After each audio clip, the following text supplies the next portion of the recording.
The forest fell silent as night crept through the trees. Savannah Reed clutched her phone, the battery warning flashing red as she dialed the emergency number for the 5th time. Her hands trembled in the cold mountain air, her voice breaking as she repeated the same desperate words. "My son is missing. Please, he's only 4 years old." The operator's voice came through, asking for details Savannah had already given too many times. "We're at Pine Lake Cabin, the one at the end of Evergreen Trail. Connor wandered off when I was getting firewood. I've been searching for 3 hours." Tears streamed down her face as she looked at the darkening sky. The temperature was dropping fast, much too cold for a little boy in just a thin jacket. Miles away, through the thick pine trees and over the rocky stream, Connor Adams sat huddled against a fallen log. His blue dinosaur jacket was torn at the sleeve, his cheeks red from crying and the biting cold.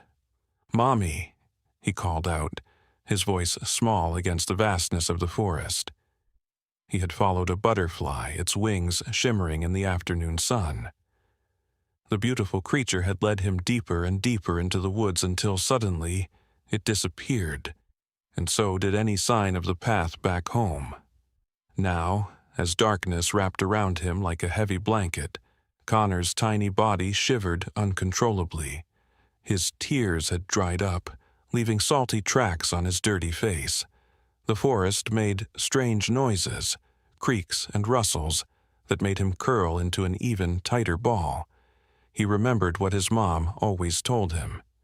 If you get lost, stay in one place. So he waited, but the forest grew darker and colder with each passing minute. Not far from where Connor trembled, something moved through the underbrush. Heavy paws pressed into the soft earth, leaving deep impressions in their wake. A mother bear, her coat thick and brown against the coming winter, paused. Her sensitive nose picked up an unfamiliar scent, human, small, afraid. She should have turned away. Humans meant danger, especially to her cub who followed close behind, his curious eyes taking in everything around him. The mother bear stood still, her ears twitching at a sound carried on the wind, a soft whimper, like the cry her own cub made when frightened. Something stirred inside her, something beyond instinct or reason. She turned toward the sound, her massive body moving with surprising grace through the dense forest. Her cub followed, confused by this strange detour from their usual evening path. Connor heard the rustling before he saw her. Through the gaps in the trees, a massive shape emerged, fur the color of the earth, eyes that gleamed in the fading light. A bear. Connor's breath caught in his throat. His teacher had told the class about bears, how they were dangerous, how you should never approach them. But he couldn't move, couldn't run, couldn't even scream. He was frozen in place as the enormous creature stepped closer, her breath visible in the cold night air. The mother bear approached cautiously, her powerful muscles tensed and ready. She circled the small human once, twice, sniffing at the strange clothes, the unfamiliar scent. Behind her, her cub watched with innocent curiosity. Connor closed his eyes tight, his little heart pounding so hard he thought it might burst from his chest. He waited for pain, for teeth and claws. Instead, he felt something warm and rough against his cheek, the bear's nose gently nudging him. When Connor opened his eyes, the mother bear was sitting in front of him, her eyes somehow not as frightening as before. She made a soft sound, almost like a purr, and then did something that would later make even the most skeptical forest ranger shake his head in disbelief. She lay down beside Connor, her massive body creating a wall against the cruel night wind, sharing her warmth with the lost child. Her cub, following his mother's lead, curled up on Connor's other side, his small furry body pressing against the boy's legs. For a moment, fear kept Connor rigid. Then, As the bear's warmth began to seep into his frozen limbs, he relaxed slightly. He didn't understand what was happening, but he knew that for the first time since the sun had started to set, he wasn't cold anymore. Exhaustion washed over him, his eyelids growing heavy. As strange as it seemed, wrapped in the protective embrace of a wild creature, Connor drifted off to sleep. The night deepened. Search parties called Connor's name, their flashlights cutting thin beams through the darkness. Savannah's voice grew hoarse from shouting, her hope dimming with each passing hour. The forest was vast, the night was bitter cold, and her little boy was somewhere out there, alone. Park rangers exchanged grim looks over her head. They all knew what happened to small children lost overnight in these mountains when temperatures dropped below freezing. As dawn approached, something changed in the mother bear's behavior. She rose to her feet, gently nudging Connor awake. The boy stirred, confused and disoriented after his strange night of sleep. The bear made a low sound, then carefully took the back of Connor's jacket between her teeth. With surprising gentleness, she lifted him, much as she would carry her own cub when danger threatened. Connor dangled from her jaws, too stunned to be afraid anymore. The mother bear began to walk, her cub trailing behind. She moved with purpose now, her nose testing the air, following a scent that grew stronger with each step. Connor remained perfectly still, instinctively understanding that any struggle might break this strange spell. Through the trees they went, over fallen logs and across shallow streams, until the first rays of sunlight began to filter through the branches overhead. Miles away, at the cabin, Savannah sat on the porch steps, a blanket wrapped around her shoulders. The search teams had insisted she stay at the cabin in case Connor found his way back, while they continued looking. Her phone lay silent beside her. No news, no updates, no miracle. Her eyes were red and swollen from crying, her heart cracking with each passing minute. How could this happen? How could her beautiful boy just vanish into the wilderness? Then she heard it, a rustling from the tree line at the edge of the clearing. Savannah stood, her blanket falling forgotten to the ground. "Connor," she called, her voice a desperate whisper. The rustling grew louder, and then she saw it, a massive shape emerging from between the pines. A bear. Savannah's blood turned to ice. She took a step back, ready to run for the cabin door, when she noticed something dangling from the bear's mouth. Blue fabric, a small arm, a dinosaur pattern. Savannah's world stopped. There, hanging gently from the jaws of one of the forest's most feared predators, was her son. Connor blinked in the morning light, his eyes finding his mother's across the clearing. "Mommy," he called, his voice small but alive, so wonderfully alive. The bear paused at the edge of the trees, seeming to understand she had reached a boundary. With careful movements, she lowered Connor to the ground, releasing his jacket from her teeth. The boy stood shakily, then turned to look up at the enormous creature. He reached out one small hand and patted her leg, a gesture of pure innocence and gratitude. "Thank you," he whispered, words he'd been taught to say when someone helped him. The mother bear made a soft, huffing sound. Her cub peeked out from behind her legs, curious but cautious. For a moment, time seemed suspended, a wild creature and a human child, connected by something beyond understanding.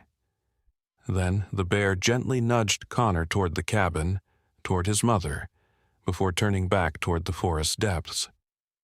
Savannah couldn't move, couldn't breathe. She watched as her son, her lost, miraculous son, took tentative steps across the clearing. When he reached her, she fell to her knees, pulling him into an embrace so tight it seemed she might never let go. "Connor," she sobbed, running her hands over his face, his arms, checking for injuries. "Are you hurt? What happened? How did you—" "The bear kept me warm, Mommy," Connor said simply, as if it were the most natural thing in the world.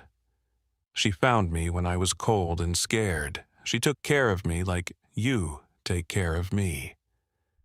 Savannah looked up, toward the tree line where the bear and her cub still stood watching. In that moment, something passed between the two mothers, one human, one beast, a silent understanding that transcended species. Savannah raised her hand in a gesture that contained all the gratitude her heart couldn't possibly express in words. The bear seemed to nod once, before disappearing into the forest, her cub following close behind. When the search parties returned and the rangers heard Connor's story, there was disbelief, then wonder. They examined Connor carefully, finding him completely unharmed except for a few minor scratches from his initial wandering. The ranger station was called, reports were filed, experts consulted. No one had ever documented such behavior in a wild bear. It defied explanation, defied everything they thought they knew about these powerful predators. News traveled fast in the small mountain community. By evening, reporters had gathered outside the cabin, eager to hear about the miracle bear who had saved a child's life instead of taking it. Savannah held Connor close, protecting him from the cameras and questions. How could she explain something she herself didn't understand? How could she put into words the moment when she saw her child dangling safely from the jaws that could have ended his life? That night, after the reporters had gone and Connor was tucked safely in bed, Savannah sat on the porch, looking out at the dark trees. Somewhere in that forest, a mother bear was curled around her cub, keeping him safe from the dangers of the wild, just as Savannah would protect Connor from the dangers of the world. Two mothers, different in every way imaginable, yet connected by the single most powerful force in nature, the instinct to protect a child. Tears filled Savannah's eyes, but they weren't tears of fear or grief anymore. They were tears of gratitude, of wonder, of profound respect for the mysteries of life that lay beyond human understanding. "Thank you," she whispered into the darkness. "Thank you for my son." In the distance, carried on the night breeze, came the soft sound of a bear's call. Not threatening, not aggressive, but almost like an answer. Savannah smiled through her tears. Some miracles couldn't be explained. Some bonds crossed the boundaries between species, and sometimes in the most desperate moments, help came from the most unexpected places, even from the heart of a wild mother bear. The story of Connor and the mother bear spread far beyond their small mountain community. Wildlife experts and biologists came from universities across the country, eager to understand this unprecedented behavior. They interviewed Savannah for hours, recording every detail of Connor's rescue. They examined the bear tracks around the cabin and in the forest where Connor had been found. They took samples of hair the bear had left behind on Connor's jacket, hoping DNA might reveal something special about this particular animal. "There must be an explanation," said Dr. Michael Hayes, a renowned wildlife behaviorist who had studied bears for over 30 years. He sat at Savannah's kitchen table, his notepad filled with questions and theories. "Bears don't behave this way naturally. They avoid humans, especially children, who are unpredictable and noisy, and a mother with a cub is usually the most dangerous bear in the forest. She should have been protective, territorial." Savannah handed him a cup of coffee, watching as Connor played with toy cars on the living room floor. "I don't need an explanation," she said quietly. "I just need to say thank you. Whatever the reason, that bear saved my son's life." Dr. Hayes smiled kindly. "Your gratitude is understandable, but from a scientific perspective, this is revolutionary. If we could understand what motivated this behavior, it might change everything we think we know about wild animals and their capacity for cross-species empathy. Outside the window, reporters still gathered occasionally, hoping for updates or new developments in the story that had captured hearts around the world. The headline, "Mother Bear Walked into the Home with This Lost Child, Reason Put Everyone in Tears," had gone viral, sparking debates about animal intelligence, maternal instinct, and the hidden complexities of creatures humans often misunderstood or feared. Connor, for his part, seemed remarkably unfazed by all the attention.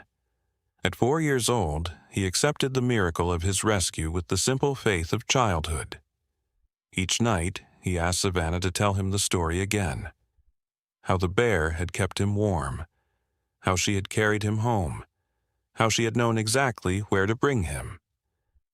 And each night, before falling asleep, he would ask the same question. "Will we ever see her again, Mommy?" Savannah never made promises she couldn't keep.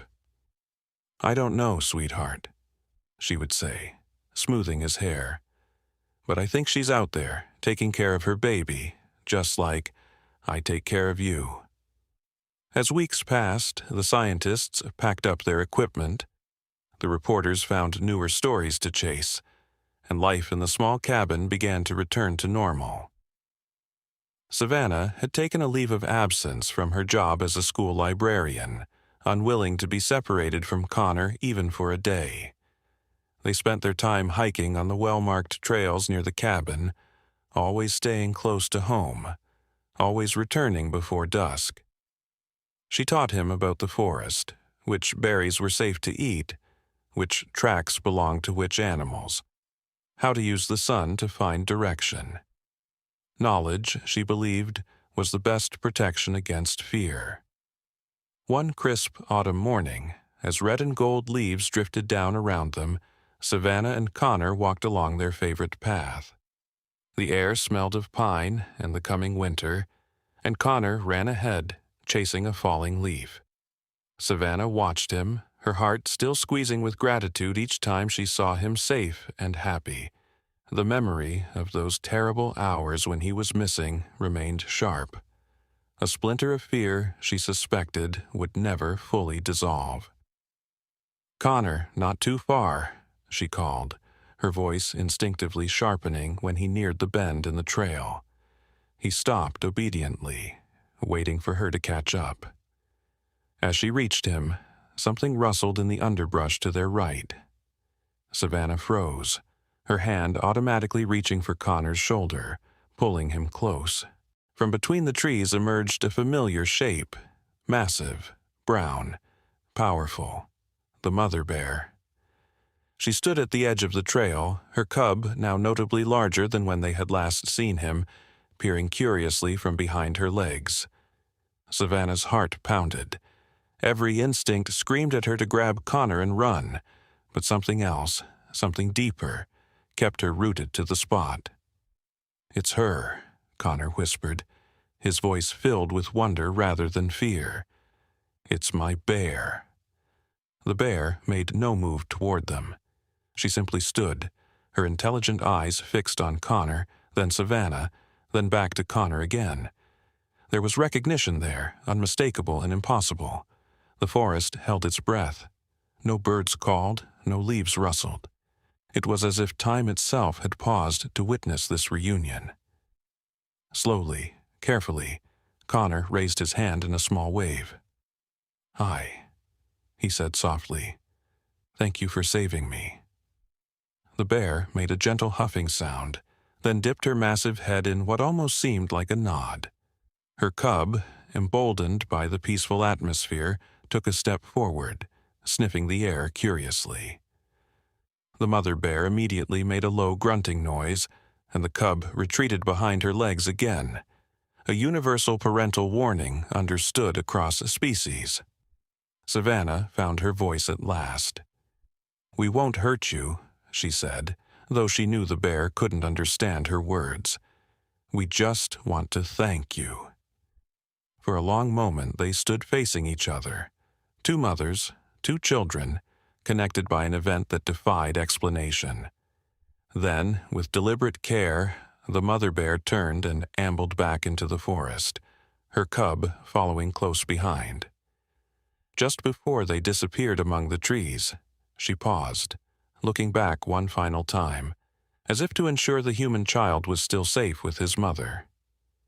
When they were gone, Connor looked up at Savannah, his eyes shining. "She remembered me," he said with absolute certainty. "Yes," Savannah agreed, surprising herself with how firmly she believed it. "She remembered you." That night, after Connor was asleep, Savannah sat on the porch with a blanket wrapped around her shoulders, thinking about the encounter. The rangers and wildlife experts had warned them to stay away from the area if the bear was ever spotted again. "Lightning doesn't strike twice," Dr. Hayes had cautioned. "Don't mistake one extraordinary event for a permanent change in a wild animal's nature." Yet Savannah couldn't shake the feeling that there was something more to their story, something that transcended scientific explanation or cautionary warnings. She thought about the way the bear had looked at Connor, the gentle huff of recognition, the deliberate nod. It was as if, for a brief moment, the ancient wall between human and animal had thinned, allowing a connection as old as time itself to form between them. Winter came, blanketing the forest in snow. Connor started kindergarten in the local school, where he quickly became known as the Bear Boy. He drew pictures of his adventure for art class, crayon illustrations of a small figure curled against the massive form of a brown bear, both of them smiling beneath a starry sky. His teacher, Lily Morgan, called Savannah in for a conference after the third such drawing. "I'm a bit concerned," she said gently, laying the colorful pictures on her desk. "Connor seems fixated on this experience. It's all he talks about during sharing time, and his stories are becoming more elaborate. Yesterday, he told the class that the bear could speak to him in his mind, that they had conversations while he was lost." Savannah looked at the drawings, Connor's interpretation of a night that must have been terrifying, transformed through a child's imagination into something magical. "He's processing it in his own way," she explained. "The psychologist said that's normal. The children create narratives to help them understand traumatic events." Lily nodded, her expression sympathetic. "Of course. I just wanted to make sure you were aware. Some of the other children have started asking their parents if they can meet the bear, too. We've had to add an extra forest safety lesson to our curriculum." On the drive home, Savannah glanced in the rearview mirror at Connor, who was humming contentedly in his booster seat. "Connor," she said carefully, "Ms. Morgan says you've been telling the class that you and the bear talk to each other. You know that bears can't really talk, right?" Connor looked up, his expression surprisingly serious for such a young face. "Not with words, Mommy, but she told me things. She told me not to be afraid and that she would take me home." Savannah felt a chill that had nothing to do with the winter air. "How did she tell you that without words?" Connor shrugged, as if the answer were obvious. "The same way she knew where our cabin was, the same way she knew I was lost. She just knew." That night, Savannah called Dr. Hayes.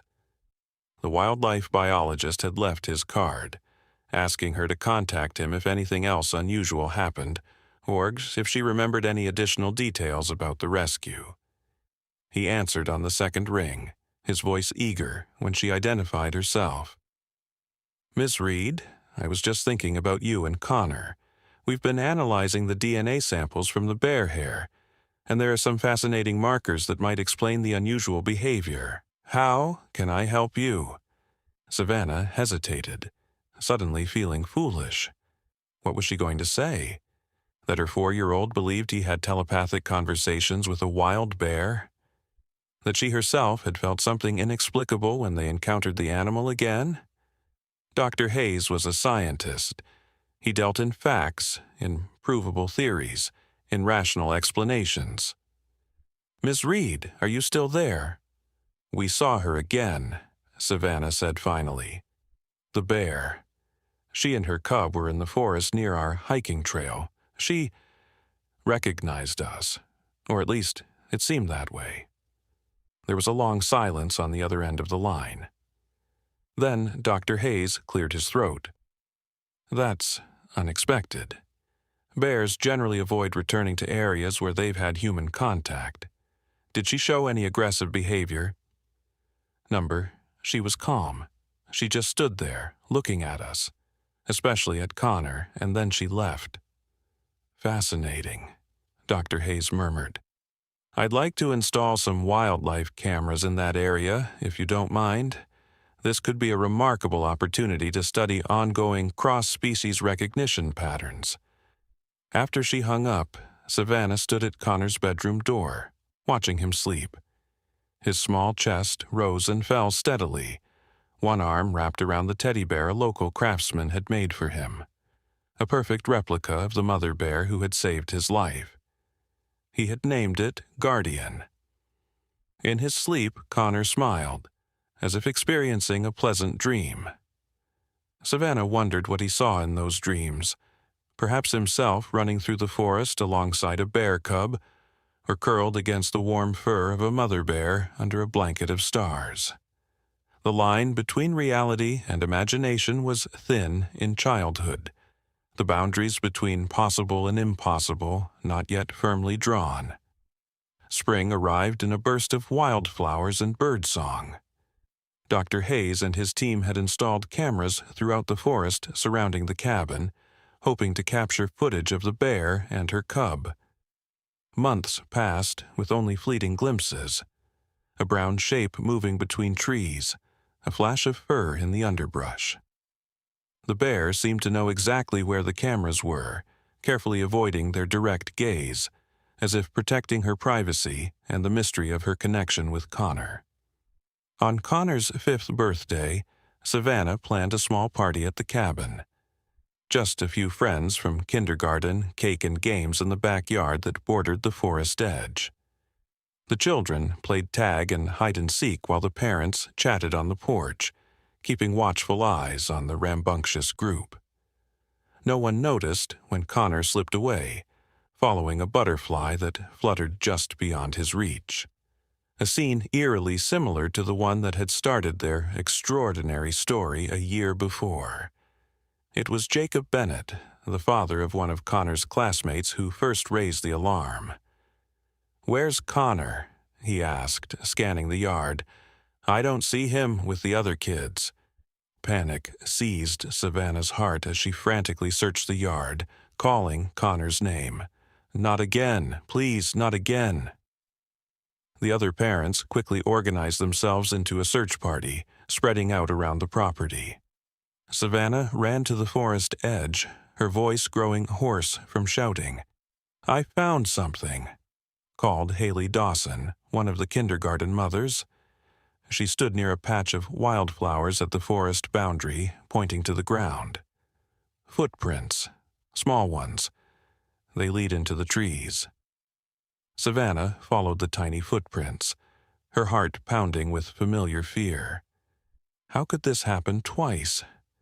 How could she have let him out of her sight for even a moment? The forest seemed to close around her, the same forest that had nearly taken her son once before. She pushed through branches, stumbled over roots, calling his name with increasing desperation. Then she heard it. Laughter. Connor's laughter, bright and clear, coming from a small clearing just ahead. Savannah broke into a run, bursting through the trees, and then stopped dead in her tracks. There, in a patch of sunlight, sat Connor cross-legged on the forest floor. Across from him, just a few feet away, the mother bear reclined comfortably, watching as her now half-grown cub cautiously approached the boy. Connor held out his hand, palm up, completely unafraid as the bear cub sniffed his fingers curiously. "Connor!" Savannah gasped, too shocked to move. He looked up, his face alight with joy. "Mommy, look!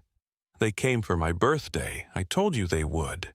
The mother bear turned her massive head towards Savannah, those intelligent eyes meeting hers once again. There was no aggression in her posture, no threat in her gaze, only a calm watchfulness, as if she had been guarding Connor until Savannah arrived. The bear cub, startled by Savannah's voice, retreated to his mother's side, but not in fear, more like a shy child hiding behind a parent's legs. "Connor, come here," Savannah said quietly, holding out her hand. "Come to me, very slowly."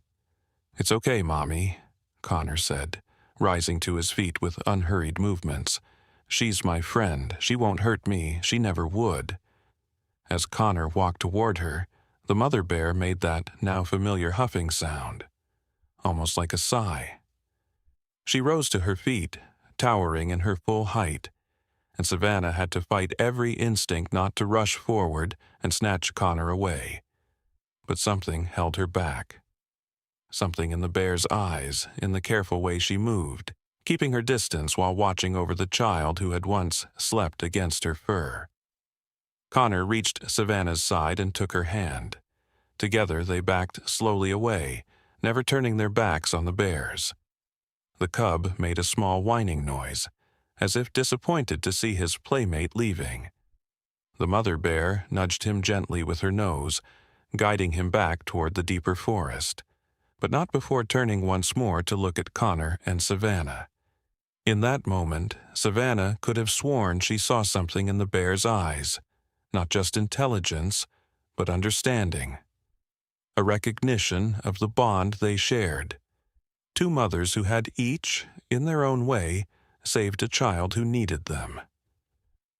With dignified grace, the mother bear led her cub away, disappearing into the shadows between the trees. Back at the cabin, the birthday party had dissolved into a frantic search operation.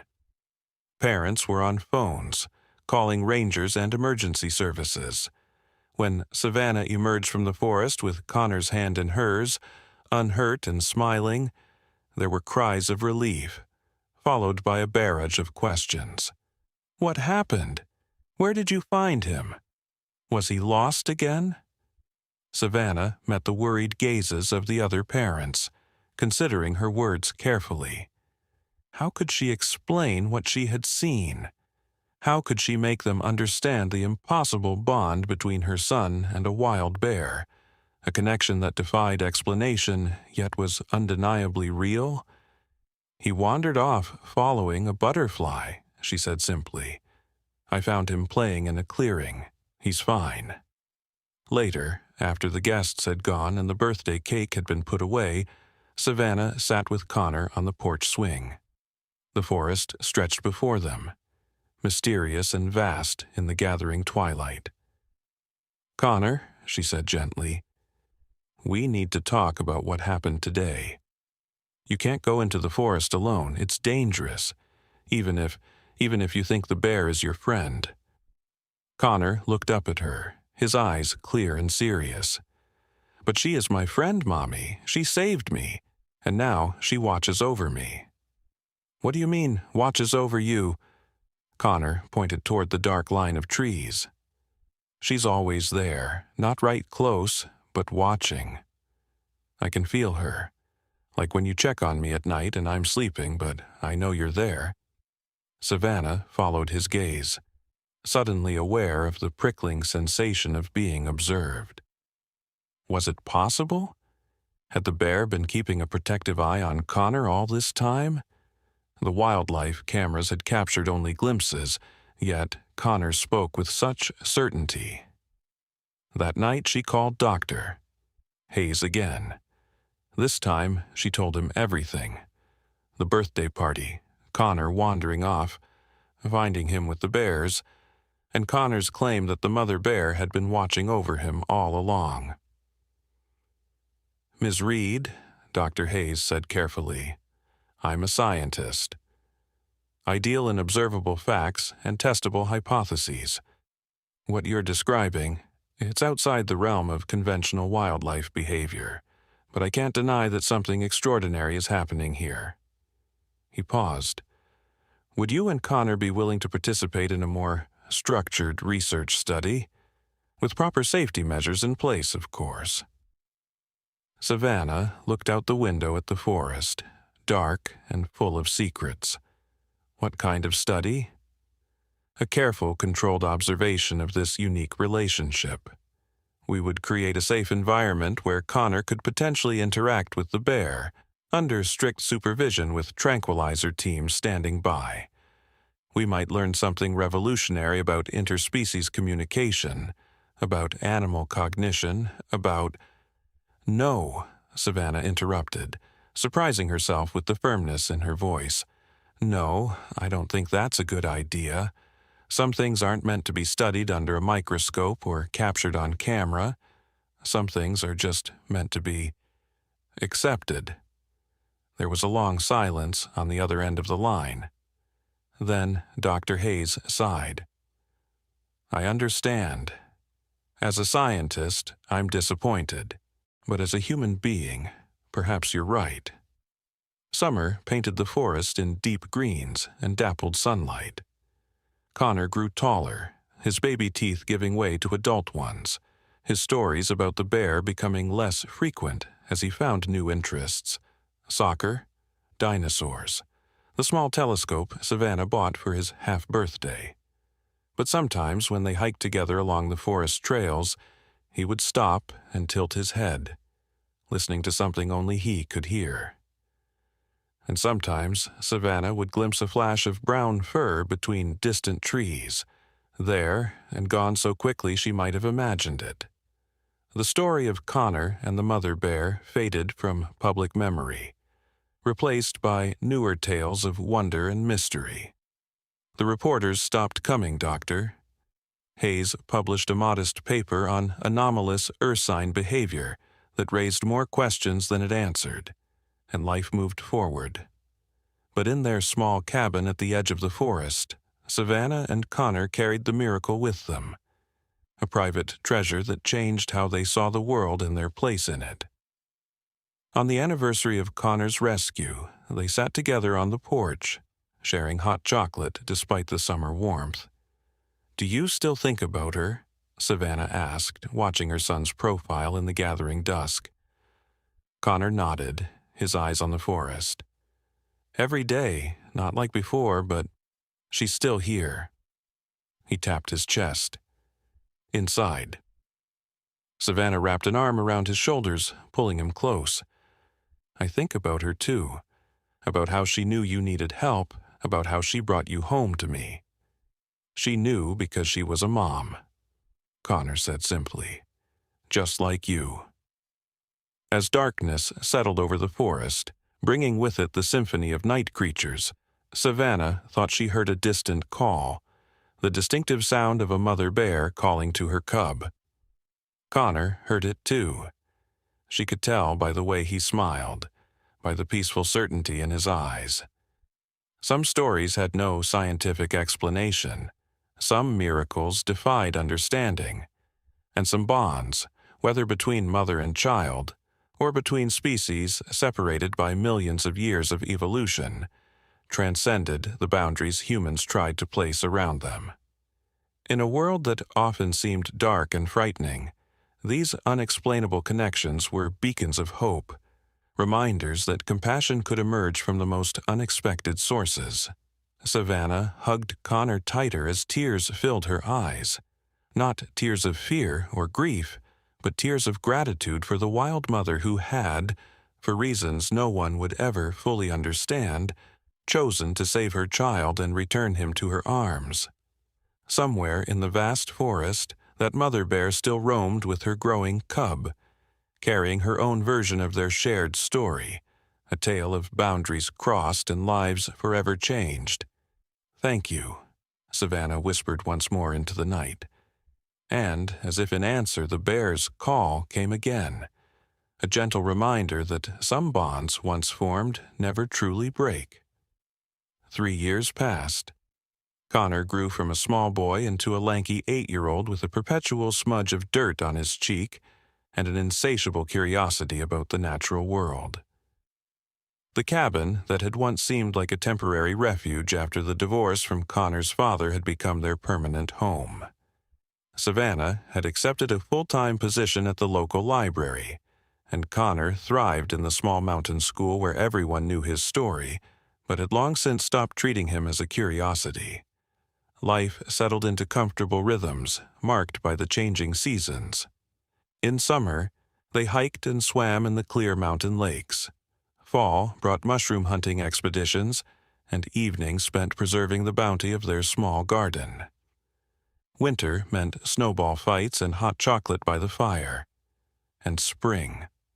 Spring always carried a special significance, a remembrance of that miraculous rescue and the unexplainable bond that had formed between a human child and a wild bear. On a warm April morning, as birds called from budding branches and the forest floor erupted with wildflowers, Savannah stood at the kitchen sink washing breakfast dishes. Through the window, she could see Connor in the backyard, kneeling beside what appeared to be a small animal. Her heart jumped. After the bear incident, she had become hypervigilant about Connor's interactions with wildlife, no matter how small. "Connor," she called, drying her hands and moving toward the door. "What have you found?" Connor looked up, his expression troubled. "Mom, come quick, it's hurt." Savannah hurried across the yard, prepared to find an injured squirrel or perhaps a fallen nestling. Instead, she stopped short at the sight of a small bear cub, no more than a few months old, curled on its side in the grass. Its breathing was labored, a pained whine escaping with each exhale. A dark, matted patch of fur on its side suggested an injury. "Connor, get back," Savannah said automatically, her mind racing. A bear cub meant a mother bear nearby, and nothing was more dangerous than a mother bear who believed her young was threatened. "Come to the house now." "But Mom, it's dying," Connor protested, his eyes filling with tears. "We have to help it." "Connor, please," Savannah begged, scanning the tree line for any sign of movement. "A ranger or wildlife rescue team can help. It's not safe for us." Connor remained stubbornly beside the injured cub. "It's her baby," he said with absolute certainty. "It's Guardian's baby." Savannah felt a chill despite the spring warmth. Guardian was the name Connor had given to the mother bear who had saved him years ago. "How could you possibly know that?" "I just know." Connor met her gaze with the unshakable conviction that children sometimes possess. "And she's gone. Guardian is gone." "Gone? What do you mean, gone?" Connor gently stroked the cub's head, his touch so delicate the injured animal didn't even flinch. "I can't feel her anymore. For years, I could always feel her watching. But this winter she disappeared." His voice caught. "I think she died, Mom, and now her baby is all alone." Savannah approached cautiously, kneeling beside Connor and the injured cub. Up close, she could see that the wound on its side was deep, a puncture that might have come from a competing predator or perhaps a run-in with a hunter. The cub's eyes were glazed with pain and fever. "How did it get here?" she asked softly. "Bears don't just wander into yards." Connor shook his head. "I dreamed about it last night. I dreamed it was calling for help. When I woke up, I knew I had to check the yard." He looked up at her, his eyes wide and earnest. "We have to save it, Mom. Guardian saved me, and now we have to save her baby." Savannah took a deep breath, weighing her options. The responsible thing would be to call wildlife services. They would come, tranquilize the cub, and take it to a rehabilitation center. If it survived, it would grow up in captivity, never to be released back into the wild. If Connor was right, if this was indeed the offspring of the bear who had once carried him safely home through the dark forest, the thought of that fate seemed somehow wrong. Yet, what alternative did they have? They weren't wildlife experts. They couldn't treat a seriously injured bear cub, and they certainly couldn't raise one. It was illegal, dangerous, and completely impractical. "Mom!" Connor's voice broke into her thoughts. "Please? We owe her." That simple statement, laden with a child's perfect moral clarity, made Savannah's decision for her. "We'll need to be very careful," she said, rising to her feet. "Wait here with it. I'm going to call someone who might be able to help." Inside, Savannah's fingers hesitated over her phone. Not Wildlife Services, not yet. Instead, she dialed a number she had called only a few times over the years. "Dr. Hayes, it's Savannah Reed. I need your help with something unusual." Dr. Michael Hayes arrived 2 hours later, his SUV loaded with medical equipment. Now, in his 60s, with more gray in his beard than brown, he had left the university 3 years earlier to establish a private wildlife rehabilitation center on the other side of the mountain. Although their paths had crossed occasionally in the small community, they hadn't spoken about bears or miraculous rescues in years. When he saw the cub lying in the yard with Connor sitting protectively beside it, Dr. Hayes let out a low whistle. "Well, I'll be damned," he said softly. "The story continues." Together, they carefully examined the injured cub. "Male, about 4 months old," Dr. Hayes murmured, gently probing the wound. "Puncture wound, probably from a larger predator. Infection setting in. He needs antibiotics, fluids, and proper wound care." He looked up at Savannah. "I can take him to my facility. We have everything needed to treat him there." "Will he live?" Connor asked, his voice small. Dr. Hayes smiled kindly. "Bears are resilient creatures. With proper care, he has a good chance." "And then what happens to him?" The question hung in the air. Dr. Hayes glanced at Savannah before answering. "Well, normally, an orphaned cub this young would be raised in captivity. Without a mother to teach him survival skills, he wouldn't make it in the wild." "But he's special," Connor insisted. "He's Guardian's baby. He belongs in the forest." Dr. Hayes raised an eyebrow at Savannah, who explained Connor's belief that the cub was the offspring of the mother bear who had saved him. "Connor thinks the mother bear, Guardian, has died." "I see."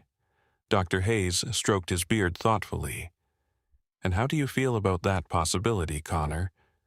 Connor's eyes filled with tears that he stubbornly blinked back. "Sad, really sad. But that's why we have to save her baby. So part of her is still in the forest." Dr. Hayes nodded slowly, as if considering something unconventional. "What if," he said carefully, "we try something different? I have a rehabilitation program that's been experimental. We've been working with orphaned bear cubs using minimal human contact and older rehabilitated bears as surrogate teachers. The goal is eventual release back into the wild." "Would that work for him?" Savannah asked, hope rising in her chest. "It's never a guarantee, but this cub—" Dr. Hayes studied the small bear with professional interest. "There's something about him, a certain awareness in his eyes. Not unlike what you described in the mother bear." He stood up, decision made. "Let's get him stabilized and transported to my facility. We'll take it one day at a time." With gentle efficiency, Dr. Hayes sedated the cub, cleaned and treated the wound, and administered antibiotics. Connor helped prepare a transport crate lined with soft blankets, his movements careful and deliberate as if he'd been handling injured wildlife all his life. As they loaded the crate into Dr. Hayes's SUV, Connor pressed his palm against the air holes. "I'm going to visit you," he promised the sleeping cub. "We're going to make you better, and then you'll go back to the forest where you belong. Guardian would want that." Dr. Hayes closed the rear door and turned to Savannah. "The boy has an unusual connection with these animals," he observed quietly. I've spent my entire career studying wildlife, and I've never seen anything quite like it." Savannah watched as Connor stood beside the vehicle, unwilling to move away until the last possible moment. "I know. Sometimes I think he understands them better than he understands other people." "Would you allow him to be part of the rehabilitation process?" Dr. Hayes asked. "Not hands-on with the cub, of course. That would interfere with our wild release protocols. But observing, helping with the program in general, I think it could be beneficial, both for Connor and for our research." Over the following weeks, Connor and Savannah became regular visitors at the Hidden Valley Wildlife Rehabilitation Center. The facility, nestled in a secluded mountain valley 20 miles from their cabin, housed various injured and orphaned wild animals being prepared for potential release. A special section was dedicated to the Bear Rehabilitation Program, with large naturalized enclosures designed to minimize human contact while providing essential care. The injured cub, whom Connor had named Scout, recovered quickly from his wound. From behind one-way observation glass, Connor watched as Scout was gradually introduced to 2 older cubs and an adult female bear, who had been rehabilitated after a leg injury, and now served as a surrogate mother figure for orphaned youngsters. "He's learning how to be a bear," Dr. Hayes explained, as they observed Scout watching the older bears forage for food hidden throughout the enclosure. The surrogate mother teaches them to find food, to recognize threats, to develop the skills they'll need for survival. Connor pressed his hands against the glass, his eyes never leaving the small bear.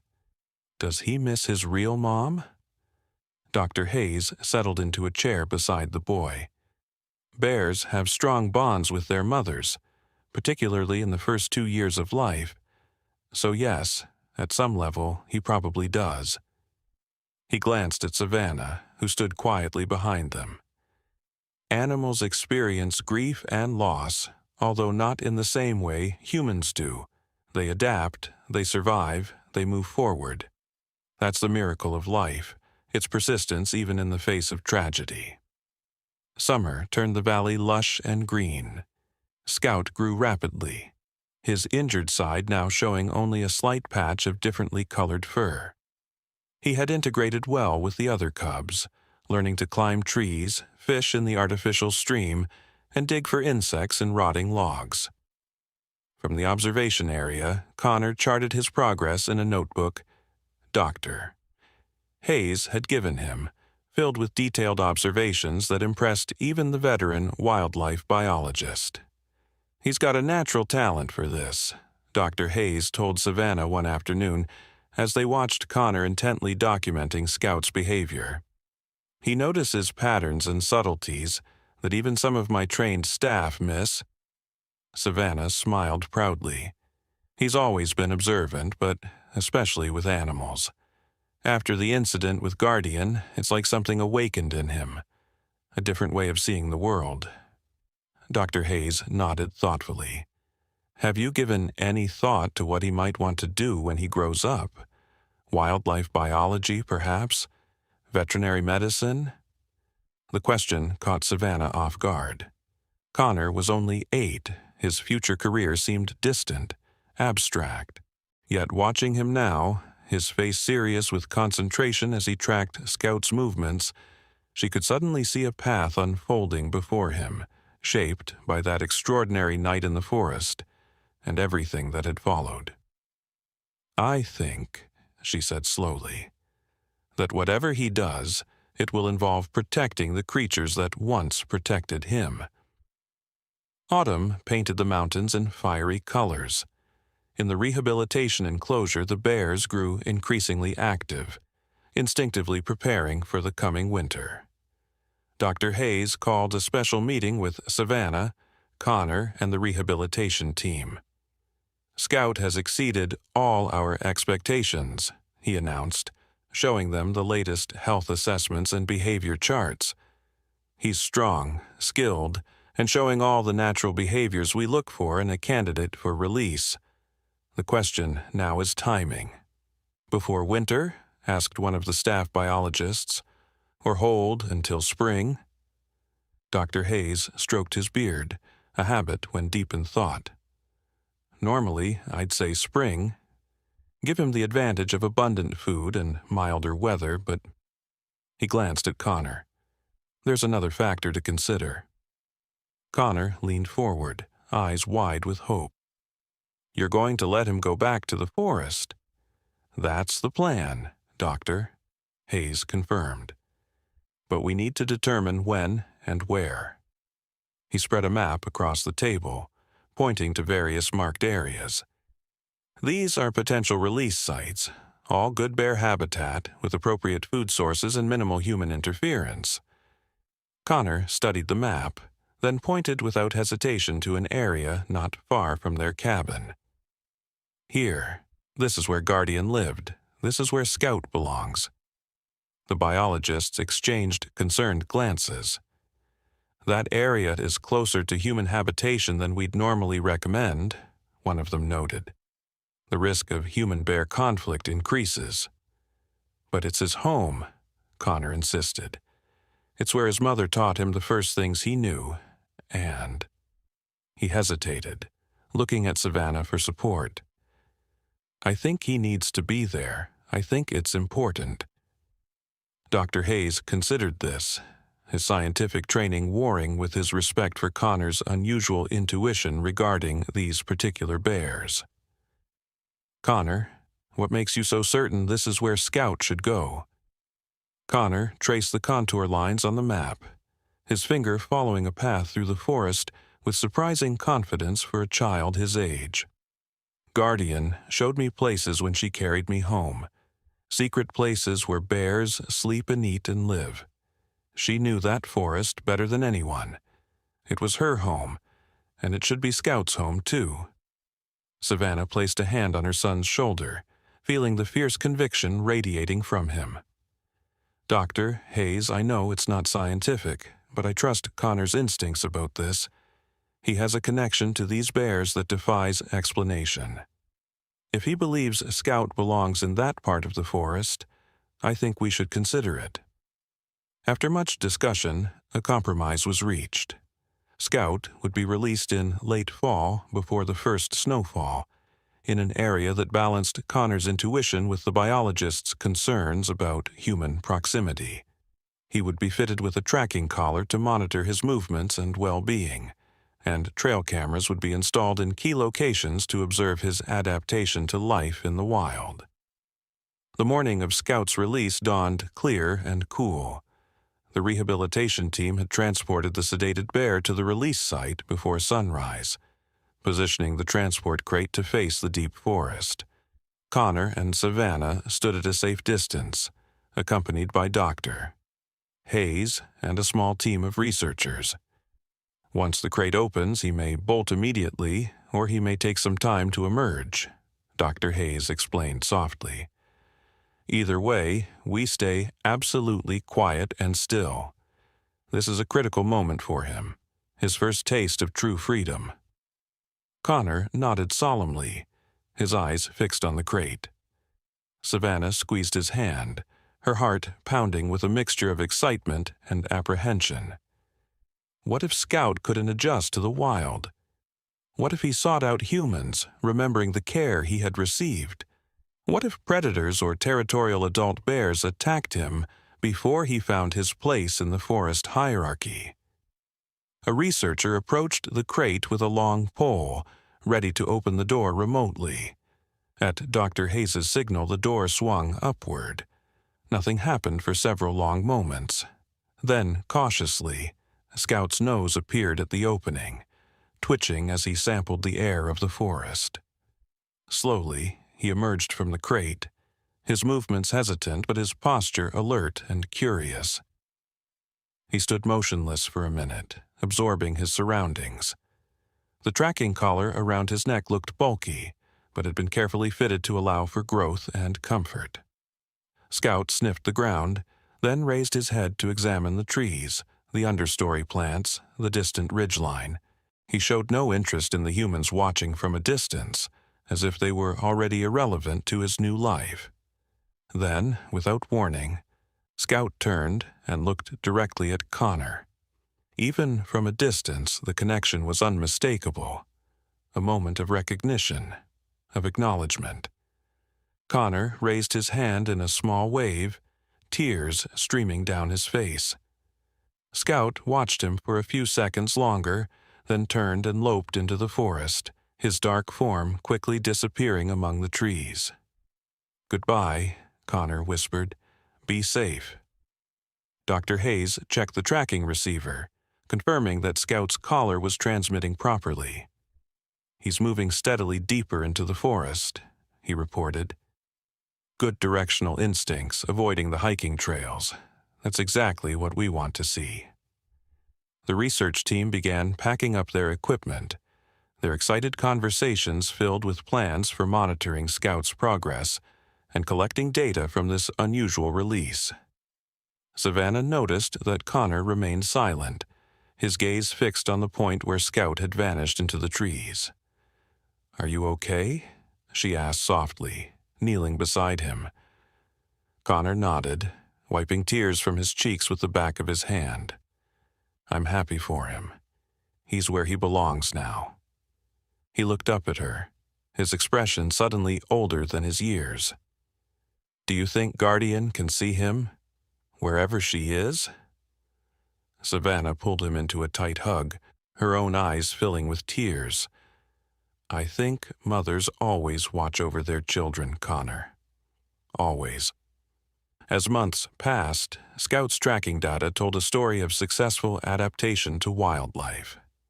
He established a territory that overlapped significantly with the area Connor had identified as Guardian's home range.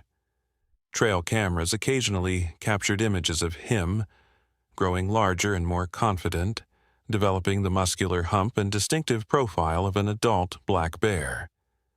He avoided humans and showed no interest in trash cans or bird feeders, instead foraging for natural foods in the deep forest.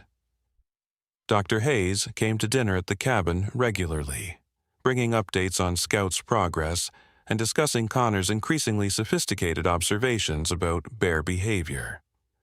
On Connor's 9th birthday, he brought a special gift, a book of compiled images from the trail cameras, showing Scout's first year of freedom. "He's thriving," Dr. Hayes announced proudly as they finished a celebratory cake. "And the data we're collecting is invaluable. The success of his rehabilitation and release is changing how wildlife agencies across the country think about orphaned bear cubs. More of them may get a second chance because of Scout." Connor carefully turned the pages of the photo book, studying each image of the growing bear. "He looks happy," he said simply. "I believe he is, Doctor." Hayes agreed. "Bears don't experience happiness the way humans do, but he's healthy. He's exhibiting all natural behaviors, and he's secure in his territory. In bear terms, that's as good as it gets." Later that night, after Dr. Hayes had gone and Connor was getting ready for bed, Savannah found him standing at his bedroom window, looking out at the moonlit forest. "What are you thinking about, birthday boy?"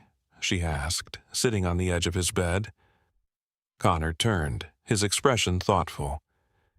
"I was wondering if Scout remembers us, if he remembers being hurt and then getting better, if he knows we helped him."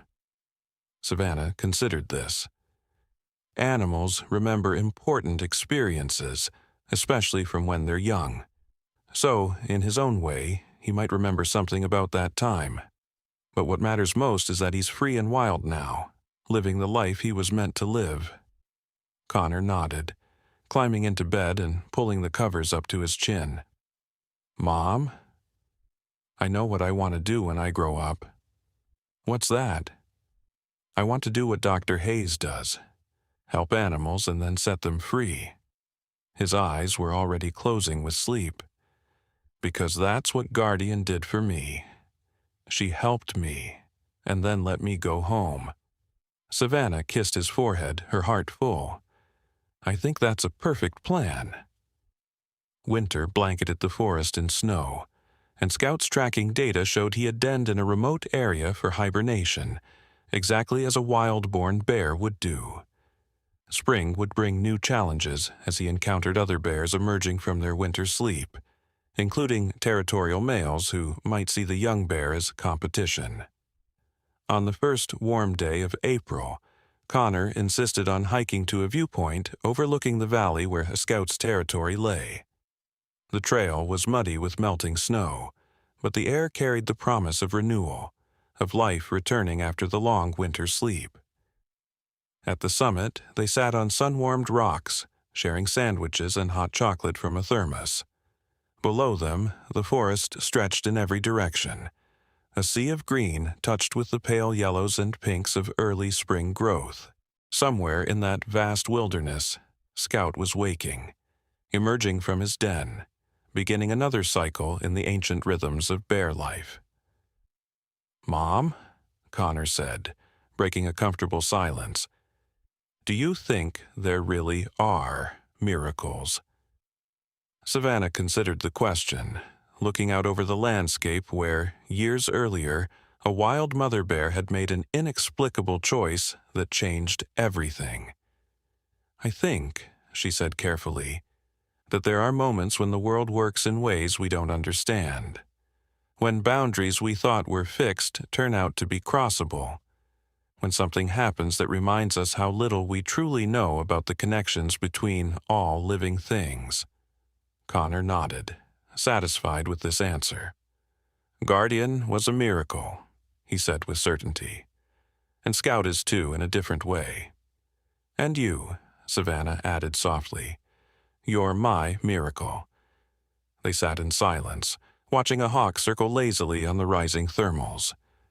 Below, in the forest that had once seemed so threatening and now felt like an extension of home, life continued its complex dance of survival, adaptation, and unexpected connection. And somewhere among the ancient trees, a young bear who had been saved by human hands now roamed free, carrying forward the legacy of the mother who had once, for reasons only she could know, chosen to save a human child and return him to waiting arms. "I think," Connor said thoughtfully, "that Guardian knew what she was doing all along. She knew that someday we would help Scout just like she helped me. It's like a circle." Savannah smiled, amazed as always by her son's wisdom. "A circle of kindness," she suggested. "Yeah." Connor's face lit up with a sudden smile. "And it doesn't have to end. When I help animals like Dr. Hayes does, it will keep going. Guardian's miracle will keep spreading." As if in answer to this declaration, a distant sound echoed through the valley, the distinctive call of a black bear, carried on the spring breeze. Connor stood, his eyes scanning the forest below.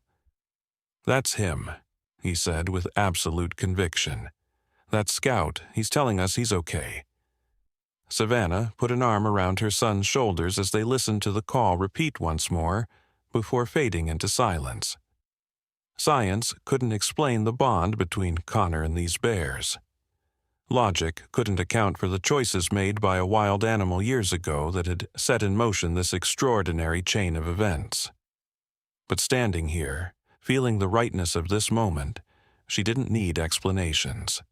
Some connections transcended understanding. Some stories had no proper ending because they continued to unfold in unexpected ways. And some miracles, once they entered the world, never truly disappeared. They simply transformed, finding new paths toward hope, new expressions of the inexplicable bond between all living creatures. As they turned to head back down the trail, Connor paused for one last look at the vast forest.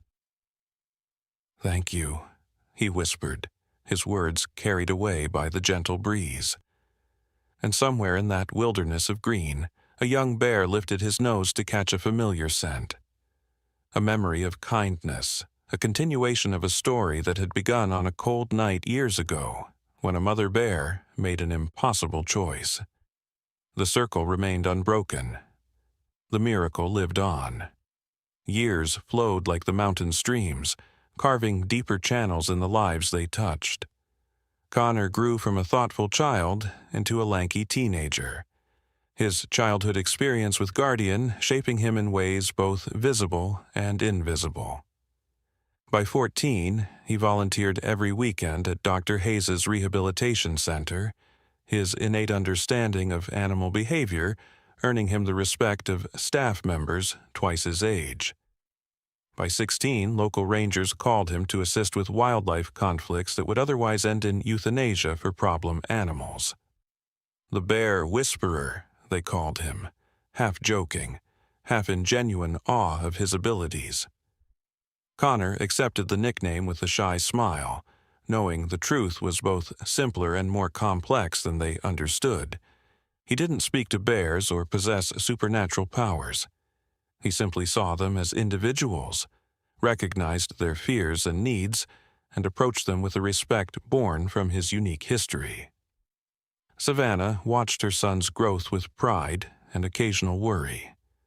The quiet boy who had once been carried home in a bear's gentle jaws had become a young man who fearlessly entered situations that made experienced wildlife officers hesitate.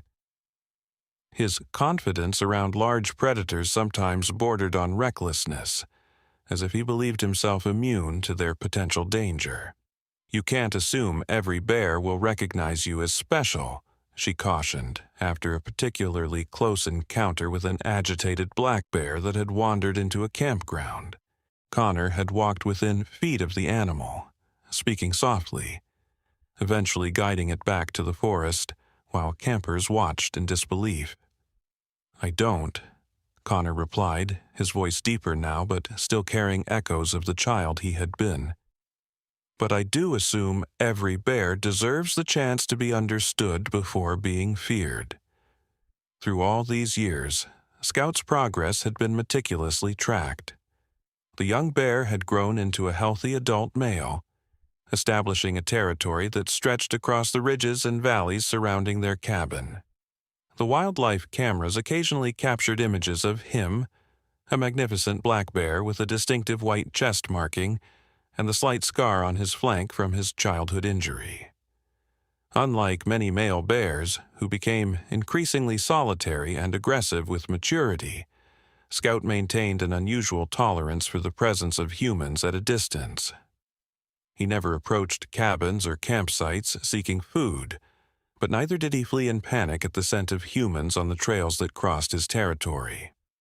Dr. Hayes, now in his 70s but still actively involved in wildlife research, had published several papers on Scout's successful rehabilitation and unusual behavioral patterns. His work had contributed to significant changes in bear management protocols across multiple states, saving countless cubs from euthanasia and giving them a chance at wild lives. "Your bear continues to break all the rules," Dr. Hayes told Connor on his 17th birthday, presenting him with a framed photo of Scout taken just a week earlier. In the image, the powerful adult bear stood on his hind legs beside a pine tree, surveying his domain with confident awareness. 7 years in the wild, completely self-sufficient, yet he's never developed the fear response most bears have toward humans. He's neither attracted to them nor terrified of them. He simply coexists. Connor traced the outline of Scout in the photograph, his expression thoughtful. "That's how it should be," he said simply. The summer before Connor's senior year of high school, everything changed again. A severe drought gripped the mountains, turning streams to trickles and withering berry patches that bears depended on for pre-hibernation fattening. Wildlife officials reported increased bear activity near residential areas as hungry animals searched for alternative food sources. Warnings were posted at trailheads, and residents were advised to secure trash and remove bird feeders. Despite these precautions, conflicts escalated. A bear broke into a vacation cabin 5 miles from Savannah and Connor's home, causing significant damage before being chased away. Another was shot by a homeowner after repeatedly raiding a chicken coop. The local newspaper ran alarming headlines about bear invasions and aggressive predators, stoking fear throughout the community. Savannah found Connor at the kitchen table one morning, surrounded by maps marked with reported bear sightings and incidents. Dark circles under his eyes suggested he had been up most of the night. "What are you working on?" she asked, setting a cup of coffee beside him. "Trying to understand the pattern," he replied, not looking up from his notes. "These incidents aren't random. The bears are following food sources, but they're avoiding certain areas even when those areas might have accessible food. And why does that matter?" Connor finally looked up, his expression intense. "Because if we can predict their movements, maybe we can prevent more conflicts. Maybe we can stop people from shooting them out of fear." Savannah settled into a chair across from him, studying her son's face. At 17, he looked remarkably like his father. The same strong jawline, the same analytical focus when tackling a problem. But there was something else there, too. A depth of connection to the natural world that was uniquely his own, forged in that extraordinary night long ago. "Have you talked to Dr. Hayes about this?" she asked. Connor nodded. "He's helping me access the tracking data from Scout and the other collared bears in the region. It's revealing something interesting. Scout's territory overlaps with many of these conflict areas, but he's not the bear causing problems.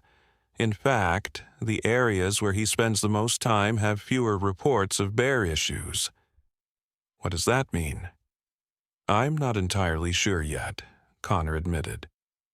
"But I have a theory. I think Scout might be keeping other bears away from human areas, like he's creating a buffer zone." The idea seemed far-fetched, yet Savannah had learned long ago not to dismiss Connor's intuitions about bears, especially where Scout was concerned. "How would you prove that?" "I need to observe him directly," Connor said, his tone making it clear this was not a new thought, but a plan already being formed. "Trail cameras and tracking data can only tell us so much. I need to see how he interacts with other bears, how he defines and defends his territory." Alarm bells rang in Savannah's mind. "You're talking about following a wild bear through the forest. Connor, that's incredibly dangerous, especially with food-stressed bears everywhere. I've been in the forest with bears all my life, Mom. Not like this. Not deliberately seeking them out during a drought when they're hungry and potentially aggressive." Connor's expression softened. He reached across the table, taking her hand. "I'll be careful, I promise. But this is important. If Scout really is creating some kind of protective boundary, it could change how we manage human-bear conflicts in the future. It could save lives, both human and bear." Savannah recognized the determination in his eyes, the same look he'd had as a child, insisting that an injured bear cub could be saved. Once again, she found herself weighing safety against something deeper. Her son's profound connection to these animals and his growing sense of purpose. "I won't go alone," Connor added, correctly reading her concern. "Dr. Hayes has a new research assistant, Avery Johnson. She's studying wildlife management at the university. We'll work as a team, maintain proper safety protocols." "Avery?" Savannah raised an eyebrow. "You haven't mentioned her before." A slight flush colored Connor's cheeks. "She just started working with Dr. Hayes this summer. She's really knowledgeable about bears, and she doesn't think I'm weird for caring so much about them." Interesting, Savannah thought. Her son had always been somewhat solitary, more comfortable with animals than his peers. The mention of this young woman brought a new dimension to consider. "I want to meet her before you go wandering through drought-stricken forests together," she said firmly. 2 days later, Avery Johnson sat at their kitchen table, her dark hair pulled back in a practical ponytail, her manner direct and professional despite being only a year older than Connor at 18. She laid out maps and research plans, detailing their proposed observation methods with scientific precision. "We'll maintain a minimum safe distance of 50 yards at all times," she explained. "We'll carry bear spray, satellite phones, and GPS locators. Our goal is strictly observational, to document Scouts' interactions with other bears and territory-marking behaviors." Savannah studied the young woman, noting the intelligent assessment in her eyes and the confident set of her shoulders. "And how did you get interested in bears, Avery?" Something in the girl's expression shifted, revealing a flash of vulnerability beneath the academic exterior. "My grandfather was a park ranger in Yellowstone. He used to take me on patrol with him when I was little, teaching me about respecting wildlife rather than fearing it." She hesitated. "He was killed by a grizzly when I was 12. He surprised a mother with cubs on a trail." The kitchen fell silent. Savannah glanced at Connor, seeing the surprise on his face. Clearly, he hadn't known this part of Avery's story. "I'm very sorry," Savannah said quietly. "That must have been devastating." Avery nodded. "It was. But the strange thing is, it didn't make me fear bears or hate them. Instead, I became determined to understand them better. My grandfather always said conflicts happen when we fail to understand an animal's needs in nature." Her gaze drifted to Connor. "When Dr. Hayes told me about Connor's history with bears, about Guardian and Scout, I knew I had to be part of this research. It suggests possibilities for coexistence that most wildlife managers haven't even considered." Later, after Avery had left with plans to begin their observation project the following week, Savannah cornered Connor as he packed equipment in his room. "You didn't tell me about her grandfather," she said. Connor looked up from the backpack he was organizing.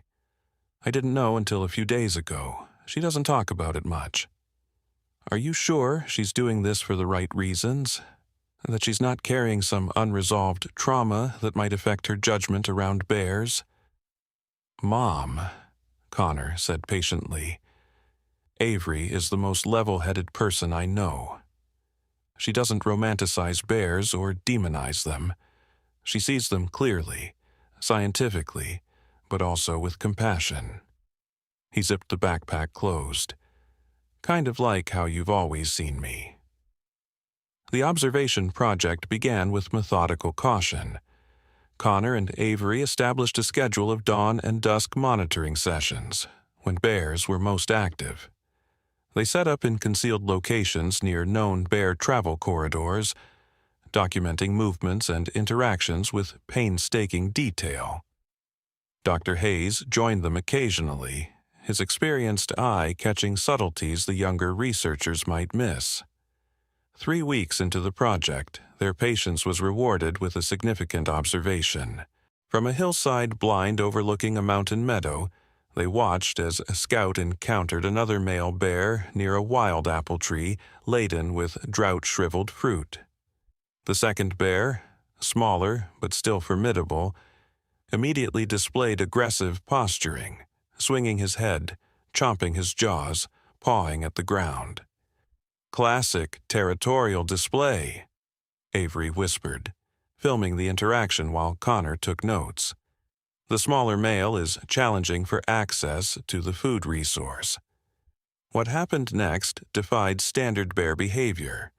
Instead of responding with matching aggression or simply dominating the smaller bear through size advantage, Scout employed a series of subtle movements, circling widely, making soft vocalizations, gradually positioning himself between the apple tree and the hiking trail that ran along the meadow's edge. "He's not fighting for the food," Connor murmured in realization. "He's negotiating boundaries." Over the course of 20 minutes, the standoff resolved with a remarkable outcome. The smaller bear gained access to the apple tree, while Scout established a clear boundary line between the food source and the human trail. When a pair of hikers appeared on the path minutes later, the smaller bear immediately retreated into the forest at their scent, but Scout held his ground at a safe distance, watchful but calm until they passed. "I've never seen anything like it," Dr. Hayes admitted as they reviewed the footage back at the research center. "It's almost as if he's serving as a mediator between the human and bear worlds." Avery's scientific skepticism balanced Connor's intuitive certainty. "We need more observations before we can draw conclusions," she cautioned. "This could be an isolated incident or have alternative explanations." "Or," Connor countered, "it could be exactly what I've suspected. Scout is using his unique experience, his comfort around human scent combined with his status as a territorial male, to create buffer zones where other bears can access resources without coming into direct conflict with humans."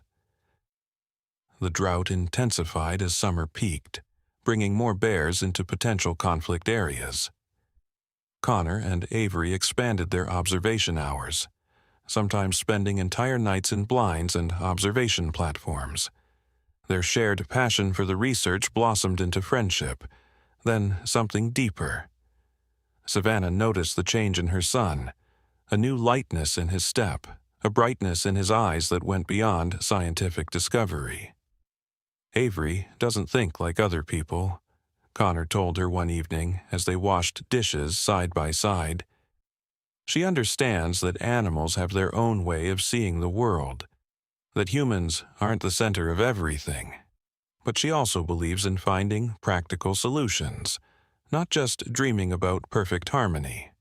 "She sounds like a good balance for you," Savannah observed, hiding her smile behind a soapy plate. By late August, they had documented 17 distinct interactions between Scout and other bears, plus dozens of incidents where Scout's territorial marking appeared to influence bear movement patterns throughout the region. The data was promising but still preliminary, suggestive of Scout's unique role, but not yet conclusive enough for scientific publication. Then came the fire. It began with a lightning strike on the drought-parched western ridge, spreading with terrifying speed through the understory of the forest. Within hours, a wall of flame advanced toward the eastern valleys, driven by high winds and fed by years of accumulated fuel. Evacuation orders went out for all communities in the fire's projected path, including the small town near Savannah and Connor's cabin. "We have to go," Savannah insisted, throwing essential documents and photographs into her emergency bag. "The fire crews say it could reach this area by morning." Connor stood at the window, looking not toward the ominous orange glow on the horizon, but toward the dark forest on the eastern side of their property. What about the bears? They're being driven ahead of the fire into unfamiliar territories, possibly toward towns and cabins on the other side of the mountain. "The rangers will handle wildlife conflicts," Savannah said, though she knew the reality. In emergency situations, human safety always took precedence. Animals that presented any threat would be dealt with swiftly, often fatally. Connor's phone buzzed with a text. "It's Avery," he said, reading quickly. "She's at the research center with Dr. Hayes. They're tracking the collared bear's movements. Scout is leading a group of bears eastward, away from the fire, but also away from the evacuation routes." "Leading them?" Savannah repeated. "What does that mean?" "They're following his path, moving in a coordinated direction rather than scattering in panic." Connor looked up, determination setting his features. "Mom, I need to go to the research center.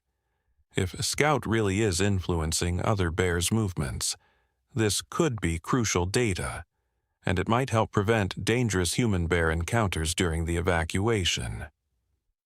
Every maternal instinct screamed against letting her son drive toward a wildfire, but Savannah recognized the set of his jaw, the same unwavering certainty he'd shown since childhood when it came to bears.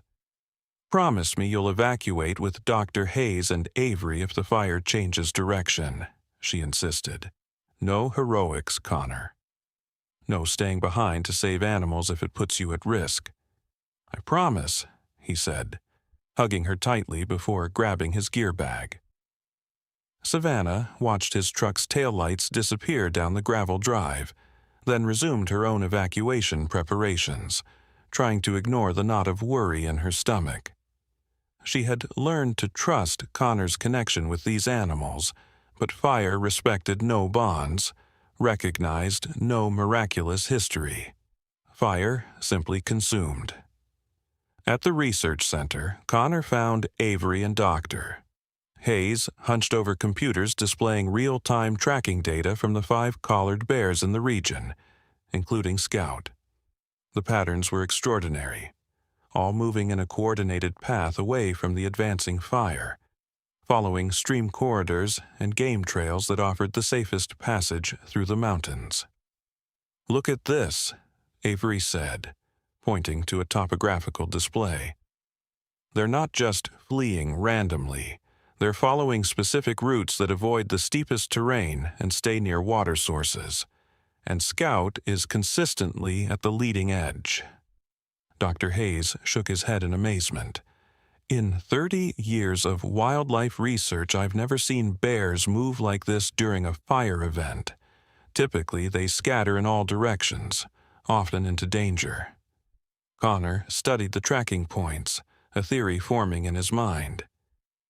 "Scout knows these mountains intimately. This is Guardian's territory, the same paths she would have used. What if he's drawing on knowledge passed down from her? Generational memory of safe routes during previous fires? That's a huge stretch scientifically," Avery cautioned, though her eyes shone with excitement at the possibility. "But the data is compelling. These movement patterns show a level of coordination that's unprecedented." A Forest Service ranger burst into the research center, his uniform streaked with ash. "You folks need to evacuate now," he ordered. "The wind has shifted. The fire's moving faster than predicted, jumping containment lines. This area needs to be clear in 30 minutes. Dr. Hayes immediately began shutting down equipment. "We'll continue monitoring remotely," he told Connor and Avery. "Pack only the essential data. Everything else can be replaced." As they hurriedly gathered hard drives and notebooks, the ranger's radio crackled with an urgent report. "Multiple bear sightings near the eastern evacuation route. Traffic is backing up as people stop to watch or avoid crossings. Need wildlife response teams immediately." Connor caught Avery's eye across the room. Without speaking, they shared the same thought. Scout and the other bears were moving toward the same escape route being used by evacuating humans. The potential for dangerous encounters was suddenly very real. "We can help," Connor told the ranger. "We have real-time tracking data on those bears. We can predict where they'll cross and help manage the interactions safely." The ranger hesitated, assessing the young man before him. "You're the Adams kid, right? The one who works with Dr. Hayes on bear behavior?" When Connor nodded, the ranger made a quick decision. "All right, follow me to the command post, but you follow orders, understand? This is an emergency situation." At the Forest Service command post, chaos reigned as crews coordinated firefighting efforts and evacuation procedures. Connor and Avery quickly set up their tracking equipment, providing the incident commander with projected bear movement patterns. "Based on current trajectories, we expect the bears to cross the highway here, here, and here," Avery explained, pointing to locations on the map. "If we can temporarily hold traffic at these points to allow safe crossing, we can prevent both human-wildlife conflict and traffic accidents." The incident commander, a veteran firefighter with little patience for wildlife concerns during a human emergency, looked skeptical. "We don't have resources to manage bear crossings right now. If they become a threat to evacuees, our rangers have clearance to use lethal force." "That won't be necessary," Connor insisted, his voice steady despite the flicker of fear in his chest. These bears aren't seeking human contact. They're following specific escape routes away from the fire. If we give them space to cross, they'll move through quickly and continue east. After tense negotiation, a compromise was reached. Connor and Avery would join ranger teams at the predicted crossing points, helping to manage traffic briefly while monitoring bear movements. If any bear showed aggressive behavior or deviated toward human settlements, standard threat protocols would apply. As darkness fell, the eastern sky glowed orange with the approaching fire. Evacuation traffic crawled along the mountain highway, a stream of headlights carrying frightened residents away from danger. Connor positioned himself at the second crossing point, a stretch of road that dipped through a wooded ravine where Scout's signal indicated he and several other bears would likely emerge. The radio at his belt crackled with Avery's voice from the first crossing point, a mile back. Bear group crossing now, 4 individuals moving quickly, no incidents. Connor acknowledged, then turned his attention to the dark woods. Minutes ticked by, the smell of smoke growing stronger on the shifting wind. Evacuees in their vehicles watched him nervously, some calling questions from their windows. Is it true there are bears coming? Are we in danger? Why are we stopped during an evacuation? Connor reassured them as best he could, keeping his explanations simple and calm while continuously scanning the forest edge. Then he felt it. A familiar prickling sensation at the back of his neck, the feeling of being watched that he'd experienced since childhood in the presence of bears. He turned slowly toward a gap in the trees 50 yards from the roadside. A large shape emerged from the shadows, Scout. Now a magnificent adult bear in his prime, his movements deliberate and powerful. Behind him came 3 more bears, 2 females and a smaller male, their eyes reflecting the vehicle headlights as they paused at the forest edge. Connor raised his hand, signaling the ranger to hold traffic. Then, trusting an instinct deeper than scientific training, he stepped away from the road and toward the waiting bears. A collective gasp rose from the watching evacuees, but Connor focused entirely on Scout, meeting those intelligent eyes across the distance that separated their worlds. "It's okay," he said softly, though he knew the bear couldn't understand his words. "You can cross safely. I'll make sure of it." Scout seemed to study him for a long moment, and Connor wondered if some trace of recognition lingered in the bear's consciousness. Not of Connor specifically, but perhaps of the human scent that had been present at critical moments in his life. From his rescue as an injured cub to his rehabilitation and release, humans had been part of Scout's story in unusually positive ways. With deliberate dignity, Scout began moving across the open space toward the road, the other bears following his lead. Connor maintained his position, creating a visual barrier between the bears and the stopped vehicles. The bears moved quickly but without panic, Scout leading them directly across the highway and into the forest on the other side. As the last bear disappeared into the trees, a spontaneous cheer erupted from the watching evacuees. Connor's radio crackled again, Avery requesting an update, her voice tight with professional concern masking personal worry. "Crossing complete," he reported. 4 bears, led by Scout, all safely across. Throughout the night, the pattern repeated at crossing points along the evacuation route. Bears moved through in small groups, following Scout's lead, avoiding direct confrontation with humans while efficiently escaping the advancing fire. By dawn, wildlife officials reported a remarkable statistic: 0 bear-related incidents or injuries during an evacuation that had displaced thousands of people and countless wild animals. The fire raged for 8 days, consuming 30,000 acres of forest, before autumn rains finally helped firefighters gain the upper hand. Connor, Avery, and Dr. Hayes worked tirelessly with wildlife officials throughout the crisis, monitoring animal movements and helping to prevent conflicts.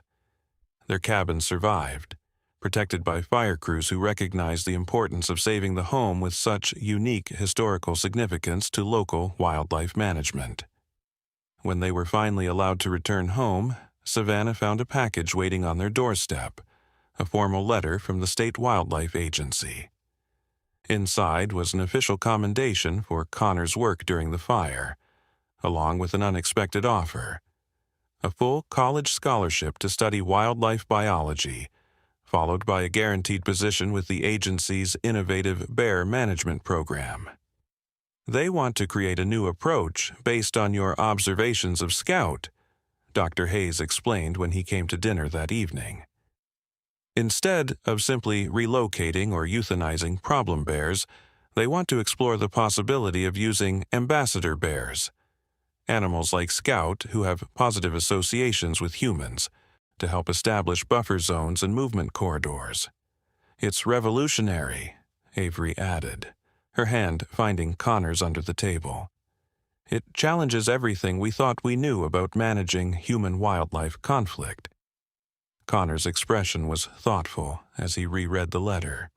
"It all started with Guardian," he said quietly, "with a wild mother bear who made a choice that defied explanation. She didn't just save my life that night, she started a chain reaction that might now save countless bears." Savannah watched her son, remembering the small boy who had once been carried home in a bear's gentle jaws, now grown into a young man whose unique experience had expanded humanity's understanding of these complex, powerful animals. The miracle hadn't ended that night in the forest years ago. It had only begun, spreading outward in ever-widening circles, touching lives both human and wild. Fall brought brilliant colors to the healing forest and new beginnings. Connor and Avery left for university together, their research on Scout forming the foundation for their ongoing studies. The drought broke with steady autumn rains, encouraging new growth in the burned areas and replenishing food sources for wildlife preparing for winter. On a crisp October morning, Savannah hiked alone to the ridge overlooking their cabin. The forest was quieter now, many animals already denning or migrating for the winter. She settled on a favorite rock outcropping, breathing in the clean, pine-scented air as she gazed across the valley that had been her home for so many years. Movement in the clearing below caught her attention, a large black bear emerging from the trees at the forest edge. Even at this distance, she recognized Scout's distinctive white chest marking and confident posture. He paused at the yard's boundary, lifting his head to test the air currents, then settled on his haunches as if contemplating the small human dwelling. Savannah remained perfectly still, watching this extraordinary animal whose life had become so intertwined with her family's. Scout showed no interest in approaching the cabin or searching for food. He simply sat, gazing at the structure as if remembering something important, before rising and walking deliberately along the property edge, marking several trees with scent and claw marks. She understood then what Connor had tried to explain. Scout wasn't just a wild bear who happened to have been saved by humans. He was a bridge between worlds, carrying forward the legacy of Guardian's impossible choice years ago. The boundaries he established weren't just territorial markers for other bears. They were declarations of coexistence, of mutual respect between species who shared this ancient forest. As Scout disappeared back into the trees, Savannah felt tears warm on her cheeks, not from fear or sadness, but from the profound wonder of being part of something so much larger than herself. A circle of compassion that had begun when a mother bear found a lost child in the darkness. A circle that now expanded through her son's work to change how humans and bears might live together on this shared earth.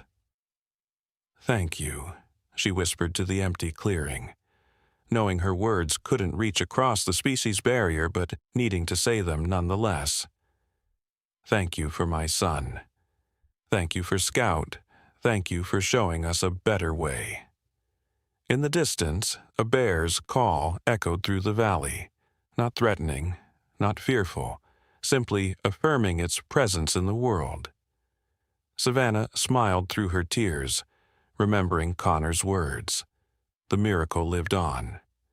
In Scout's continued protection of his territory, in Connor and Avery's research, in the new understanding growing among wildlife managers and local communities, and perhaps most importantly, in the story that would be told for generations, of a mother bear who walked out of the forest one night carrying a lost child, and in doing so changed forever how one small corner of humanity saw the wild creatures with whom they shared the earth.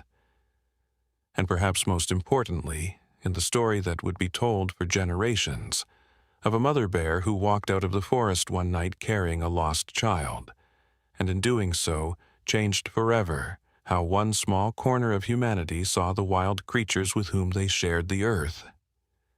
Years later, when Connor brought his own small daughter to the cabin for the first time, Savannah watched them from the porch as they stood at the forest's edge. The little girl's hand was tucked trustingly in her father's as he pointed to the trees, his voice carrying on the breeze as he told her the story that had shaped his life. Once upon a time, he began, when I was very small like you, I got lost in this forest. I was cold and scared and couldn't find my way home. But something amazing happened that night, something that reminds us that kindness exists everywhere in nature, if only we have eyes to see it. His daughter looked up at him with wonder, too young to fully understand, but feeling the importance of this family story in her father's voice. And somewhere in the shadows between the ancient trees, perhaps the descendants of guardians still roamed, carrying in their wild hearts the memory of a night when the boundary between human and animal had thinned, revealing the universal language of compassion that speaks across all barriers. In a world often divided by fear and misunderstanding, the story of the mother bear and the lost child stood as a gentle reminder that in our most vulnerable moments, help may come from the most unexpected sources, that the capacity for kindness transcends species, and that sometimes a single act of compassion can ripple outward through generations, changing not just individual lives, but the very way we see our place in the natural world. Some boundaries, once crossed in love, could never be reestablished. Some connections, once formed, remained unbroken through all the seasons of life, and some miracles never ended at all. They simply transformed, finding new expressions in a world hungry for hope and the promise of unlikely grace. In the end, this was never just a story about a bear and a boy. It was a story about the bridges we build across the chasms of difference, about the healing power of unexpected kindness, and about the truth that echoes through every forest, every mountain, every heart that dares to recognize itself in the eyes of another living being.